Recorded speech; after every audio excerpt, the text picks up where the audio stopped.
तो बृहस्पति अगर आपके मेष लगन के चार्ट में नवम भाव में स्थित होंगे तो यहाँ बृहस्पति के परिणाम आप लोगों के लिए कैसे रहेंगे। बृहस्पति के यहाँ स्थित होते हुए जातक बहुत ही ज़्यादा आध्यात्मिक होगा, वो एक बहुत ही अच्छा विद्वान हो सकता है, वो दार्शनिक टाइप की प्रवृत्ति रखने वाला होगा। साथ ही जातक का जो हायर लर्निंग है या हायर जो स्टडीज है उसकी तरफ ज़्यादा रुझान रहेगा। ऐसा बृहस्पति दिखाता है कि जातक लाइफ के प्रति हमेशा ही ऑप्टिमम लेवल की थिंकिंग रखेगा और अपने जीवन को काफ़ी ज़्यादा पॉजिटिवली जीने वाला होगा। अब यहाँ बैठकर बृहस्पति क्योंकि अपने ही भाव में बैठे हैं तो निश्चित तौर पे ही रेट्रोग्रेड नहीं होने चाहिए। रेट्रो होंगे तो फिर बृहस्पति का जो पूर्ण रूप से जो प्रभाव मिलना चाहिए, जो एक शुभ ग्रह का जो प्रभाव है वो आपको नहीं मिलेगा।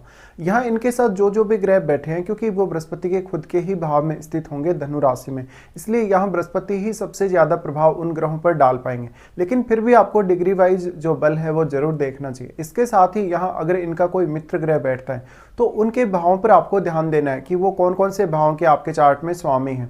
आपके चार्ट में वो जिन भी भावों के स्वामी हैं उन भावों से रिलेटेड काम करना, उन भावों से रिलेटेड डिसीजन लेना आपको काफ़ी आसान होगा। साथ ही उन भावों से जुड़े हुए रिश्तों और अन्य मामलों में भी आपको सपोर्ट मिलेगा। इसके साथ साथ उन भावों से संबंधित कामों में आपका भाग्य भी आपका साथ देगा। बृहस्पति के साथ अब जिस भाव का भी स्वामी यहाँ बैठा है उस भाव से जुड़े हुए रिश्तों को लेकर आप काफ़ी सीरियस रहेंगे लाइफ में, और वो रिश्ते बहुत ही इंपॉर्टेंट रोल निभाएंगे। जैसे अगर मान लीजिए किसी का सूर्य बैठा है यहाँ पर बृहस्पति के साथ नवम भाव में, तो उस केस में आपकी संतान की भूमिका आपकी लाइफ में बहुत अहम हो सकती है। इसी तरीके से अगर बुध बैठे हैं या मान लीजिए कोई भी अन्य ग्रह बैठा है तो उस ग्रह को देखना होगा आपको। यहाँ पे अब बृहस्पति, क्योंकि हम ये मानते हैं कि कोई भी प्लेनेट जब अपने ही भाव में होता है तो उस प्लेनेट को हम एग्जॉल्टेड प्लेनेट से भी ज़्यादा स्ट्रॉन्ग मान सकते हैं। लेकिन एक्चुअल जो यहाँ स्थिति है बृहस्पति की वो कैसी है, क्या वास्तव में बृहस्पति यहाँ रेट्रोग्रेड तो नहीं है या फिर रेट्रोग्रेड होकर वो राहु या केतु जैसे ग्रह के साथ बैठे हैं। देखिए, अगर यहाँ केतु जैसा ग्रह बैठा है बृहस्पति के साथ और रेट्रोग्रेड होके अगर बृहस्पति बैठे हैं तो उस केस में भी बृहस्पति के जो ज़्यादातर रिजल्ट्स होंगे आपके लिए फेवरेबल होंगे। बट कभी कभी आपको हो सकता है कुछ डिसीजन लेने में कन्फ्यूजन उत्पन्न हो। अगर केतु इनके साथ आ जाते हैं तो जातक और भी ज़्यादा आध्यात्मिक होगा और बहुत ही ज़्यादा धार्मिक प्रवृत्ति रखने वाला होगा। इसके साथ साथ वो जीवन में काफ़ी सारी लंबी दूरी की यात्राएं करेगा, इवन विदेश यात्रा भी। ऐसा जातक लेट एज में अपनी स्टडीज़ में ज़्यादा सक्सेसफुल रहेगा अपनी शुरुआती समय की तुलना में। लेकिन जातक काफ़ी इंटेलिजेंट होगा, काफ़ी वाइज होगा, काफ़ी पढ़ा लिखा होगा और हमेशा वो उम्र बढ़ने के साथ साथ बहुत कुछ नया सीखता जाएगा अपने जीवन में। यहाँ बृहस्पति के स्थित होते हुए मेनली अब आप जितने भी यात्राएं करेंगे, अपनी विदेश यात्रा हो चाहे इंटर स्टेट कोई भी यात्रा हो, उन यात्राओं से आपको काफ़ी लाभ प्राप्त होगा। साथ ही साथ आप उन यात्राओं के जो अनुभव हैं वो दूसरे लोगों के साथ शेयर करना पसंद करेंगे। बृहस्पति आपके चार्ट में 12th लॉर्ड है। 12th लॉर्ड होकर जब बृहस्पति यहाँ बैठे हैं नवम भाव में तो 12th हाउस से संबंधित काम करना भी आपके लिए उतना ही ज़्यादा अच्छा रहेगा। साथ ही 12th हाउस से रिलेटेड मामलों में भी आपका भाग्य आपका काफ़ी साथ देगा।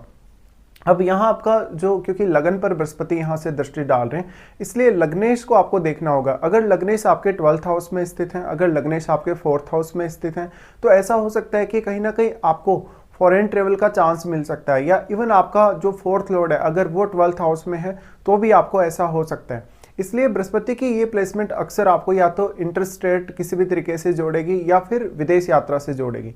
ऐसे जातक अक्सर ये देखा जाता है कि शुरुआत में ही अपने परिवार को छोड़कर और वो किसी दूसरी कंट्री में सेटल होने लग जाते हैं। साथ साथ में ये हो सकता है कि कभी कभी आपको बहुत ज़्यादा शुरुआती समय में मेहनत करनी पड़ी हो, बहुत ज़्यादा हार्डवर्क करना पड़ा हो। साथ ही आपके जो रिश्ते हैं, स्पेशली भाई बहनों से जुड़े जो रिश्ते हैं आपके, या आपके जो भी रिलेटिव्स वगैरह हैं उनके साथ शुरुआत में आपके बहुत ही अच्छे संबंध रहे हों। इस प्रकार का बृहस्पति आपको काफ़ी वाइज बनाता है। वाइज बनाने की वजह से आपका हर डिसीजन बहुत परफेक्ट होगा और कभी कभी आप समय से पहले ही डिसीजन ले लेंगे। बृहस्पति के साथ अगर यहाँ चंद्रमा बैठे हों या मंगल बैठे हों या सूर्य बैठे हों तो इस केस में बृहस्पति का प्रभाव और भी ज़्यादा बेहतर होगा और इन ग्रहों से संबंधित प्रभाव भी आपको काफ़ी बेहतर मिलेंगे। लेकिन वास्तव में यहाँ बृहस्पति के साथ अगर शनि जैसा ग्रह बैठा हो तो आपके कार्य क्षेत्र का संबंध भी विदेश से जुड़ सकता है। तो फिर आपको अपने स्टडी पर्पज से तो विदेश जाना ही चाहिए। इवन आपके प्रोफेशनल पर्पज से भी आप विदेश यात्रा कर सकते हैं या किसी दूसरे स्टेट में भी ट्रेवल कर सकते हैं। अब बृहस्पति की अगर हम दृष्टियों के हिसाब से बात करेंगे तो सबसे पहले इनकी दृष्टि आपके लगन पर पड़ेगी। लगन पर जब भी बृहस्पति दृष्टि डालें तो आपके व्यवहार में बहुत ज़्यादा वो स्ट्रेट फॉरवर्ड नेचर देते हैं, इसलिए जातक काफ़ी ज़्यादा सीधा होता है, उसका नेचर या उसकी प्रकृति बहुत अच्छी होती है। जातक को हर कोई पसंद करने वाला होता है, क्योंकि उसका नेचर इस प्रकार का है कि वो हर किसी के साथ घुल मिल जाता है। लगन पर बृहस्पति दृष्टि डालें तो लाइफ में आपके लिए क्या सही है, क्या गलत है, कौन सा निर्णय आपका कितना सही है, इस चीज़ को लेकर आप बहुत ही ज़्यादा सेटिस्फाई रहेंगे और बहुत ही समय से पहले ही आप निर्णय लेने की कोशिश करेंगे किसी किसी मामले में। ज़्यादातर जो ऐसे इंसान होते हैं वो दूसरों के लिए भी बहुत ज़्यादा फेवरेबल कहे जा सकते हैं, क्योंकि ऐसे जातक बहुत विद्वान होने की वजह से दूसरों को भी बहुत ज़्यादा इंस्पायर करने वाले होंगे। अब बृहस्पति लगन पर दृष्टि डालें तो निश्चित तौर पे ही वो धार्मिक और आध्यात्मिक प्रवृत्ति को आप में डेवलप करेंगे। अगर आपके लगन में चंद्रमा या केतु जैसा ग्रह स्थित हो तो आपको आध्यात्मिक या धार्मिक प्रवृत्ति का और भी ज़्यादा अपने अंदर विकास देखने को मिलेगा। इसी तरीके से यहाँ आपके लगन में बैठा हुआ ग्रह काफ़ी मैटर करेगा। अगर लगन में बैठा हुआ ग्रह बृहस्पति का एक मित्र ग्रह है तो आपके लगन में बैठे हुए ग्रह पर, क्योंकि बृहस्पति की 5वीं दृष्टि पड़ रही है, इसलिए वो ग्रह और भी अच्छा प्रभाव दे सकता है आपके लगन में बैठे हुए। लेकिन यहाँ लग्नेश की भूमिका भी उतनी ही अहम होगी। लेकिन पंचम दृष्टि अगर बृहस्पति यहाँ डाल रहे तो जातक दूसरे कल्चर या दूसरे धर्मों के जो भी नियम हैं, जो भी कानून हैं, उनके साथ बहुत अच्छे से आत्मसात कर लेगा अपने आप को। जातक का जो रुचि का फील्ड रहेगा वो काफ़ी बड़ा रहेगा। जातक अलग अलग धार्मिक विषयों में या धार्मिक पुस्तकों को पढ़ने में रुचि लेगा। साथ ही साथ जातक को नॉलेज भी बहुत ज़्यादा विषयों का हो सकता है। उसके बाद इनकी दृष्टि 3rd हाउस पे पड़ेगी। अब 3rd हाउस पे जो दृष्टि पड़ रही है वो आपको लर्निंग्स के लिए बहुत अच्छी रहेगी, आपके स्टडी पर्पस के लिए बहुत अच्छी रहेगी, कम्युनिकेशन वगैरह और आपकी रिस्क टेकिंग एबिलिटी के लिए बहुत ज़्यादा अच्छी रहेगी, क्योंकि आप एक बहुत ही अच्छे पढ़े लिखे व्यक्ति होंगे, विद्वान व्यक्ति होंगे, तो जीवन में कभी भी बिना सोचे समझे कोई भी रिस्क नहीं लेंगे। यहाँ तीसरे भाव पे बृहस्पति की दृष्टि पड़ रही है तो ये दिखाता है कि जातक कितना ज़्यादा अपने लक्ष्य के प्रति डेडिकेटेड होगा। साथ ही जातक के जीवन में छोटी छोटी दूरी की यात्राएं भी काफ़ी रहेंगी। अगर बुध भी मजबूत स्थिति में हो तो जातक को कम्युनिकेशन के मामले में और भी अधिक सपोर्ट मिल सकता है। अगर 3rd हाउस में मंगल जैसा ग्रह है, अगर सूर्य जैसा ग्रह है, तो जातक और भी प्रभावशाली तरीके से अपनी लाइफ जिएगा। साथ ही इन ग्रहों के 3rd हाउस में होने से जातक के लिए मेहनत करना भी आसान होता चला जाएगा समय के साथ साथ। अब क्योंकि जो यहाँ बृहस्पति है वो पंचम घर पे भी दृष्टि डाल रहे हैं और तीसरे घर पे भी, तो जातक का जो नेचुरल टैलेंट है या जो जातक का कहीं ना कहीं जो नेचुरल पावर है वो बहुत ज़्यादा विकसित होगा। इससे जातक काफ़ी बुद्धिमान बनेगा और बहुत ही अपने जीवन को सात्विक तरीके से जीने वाला होगा। बृहस्पति की दृष्टि फिर पंचम भाव पे पड़ेगी। पंचम भाव पे दृष्टि पड़ेगी तो संतान के मामले में जातक बहुत लकी होगा। संतान भी जातक का साथ देने वाली होगी। अगर पंचम भाव में मंगल जैसा ग्रह बैठा है, सूर्य या इवन चंद्रमा जैसा ग्रह भी बैठा हो, तो जातक के लिए निर्णय लेना और सोचना समझना आसान होगा और जातक की क्रिएटिविटी उसके बहुत ज़्यादा काम आ सकेगी। तो इस तरीके से जातक अपने अंदर बहुत सारी नई क्षमताएं डेवलप करेगा अपने खुद के प्रयासों से। ऐसा जो जातक होता है वो सबका पसंदीदा होता है, क्योंकि ऐसे जातक अपने ज्ञान से, अपने अनुभवों से दूसरों को हमेशा गाइड करते रहते हैं या दूसरों को हमेशा लाभान्वित करते रहेंगे। किसी ना किसी तरीके की वो एडवाइस दूसरों को देते ही रहेंगे।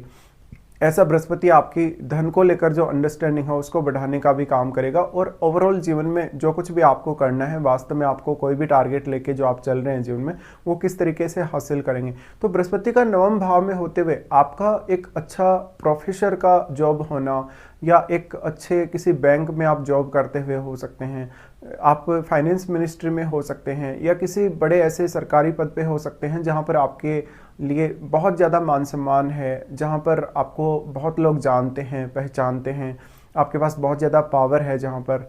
इसके अलावा ऐसा जो जातक होगा कोई प्रसिद्ध दार्शनिक होगा या कोई बहुत बड़ा ऐसा व्यक्ति होगा जो दूसरों को पढ़ाने वाला होगा, प्रोफेसर जैसा व्यक्ति वो हो सकता है। साथ ही साथ जातक अपने अनुभवों से बहुत कुछ सीखेगा और जो भी अनुभव वो प्राप्त करेगा उससे वो दूसरों को हमेशा ही लाभान्वित करता रहेगा।